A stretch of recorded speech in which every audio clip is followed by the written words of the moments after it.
নমস্কার, world news Bangla চ্যানেলে আপনাদের স্বাগত। গোতমার মেলায় রক্তারক্তি, 1000 জন আহত। মধ্যপ্রদেশের পান্ডুর্নায় প্রতি বছরের মতো এবারও পালিত হলো গোতমার মেলা। ছিন্দওয়াড়া জেলার এই বার্ষিক অনুষ্ঠানে পান্ডুর্না ও শাওরগাঁও গ্রামে মানুষ একে অপরের দিকে পাথর ছুঁড়ে মারে। এই বছরও তার ব্যতিক্রম হয়নি।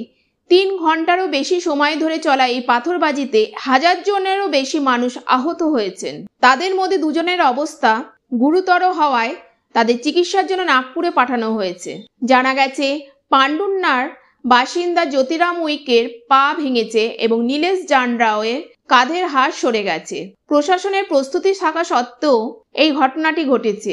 এই মেলাকে কেন্দ্র করে প্রশাসন আগে থেকেই প্রস্তুতি নিয়েছিল।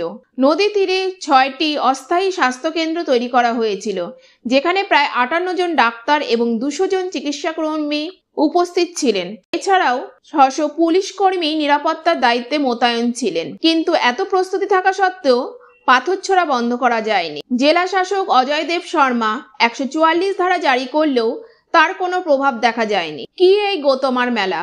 গোতমার মেলার সূচনা হয় চণ্ডী মাতার পুজো দিয়ে। এরপর শাওরগাঁওর লোকেরা বন থেকে একটা পলাশ গাছ কেটে এনে নদীর মাঝখানে পুঁতে দেয়। এটি শাওরগাঁওয়ের বাসিন্দা সুরেশ কাউলের পরিবার পুরুষানুক্রমে করে আসে। শাওরগাঁওয়ের মানুষ গাছটিকে একটি মেয়ের প্রতীক মনে করে রক্ষা করে, আর পান্ডুর্নার মানুষরা এটি দখল করার জন্য পাথর ছোড়ে।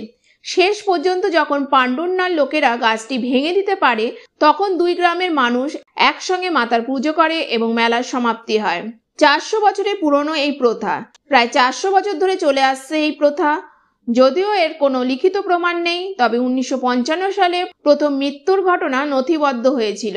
তারপর থেকে এই মেলায় 13 জনের মৃত্যু হয়েছে এবং বহু মানুষ তাদের চোখ বা হাত পা হারিয়েছেন। যারা নিজেদের স্বজনকে এই উৎসবে হারিয়েছেন, তাদের জন্য এই দিনটি শোকের দিন।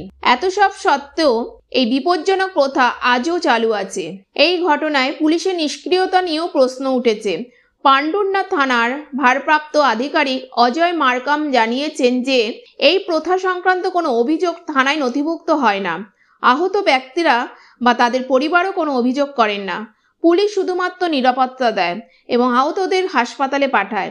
এই বিষয়টি প্রশাসনের ভূমিকা নিয়ে প্রশ্ন তুলে দিয়েছে। এখন প্রশ্ন, আধুনিকতার যুগেও এই রকমের প্রথা এখনো চালু আছে।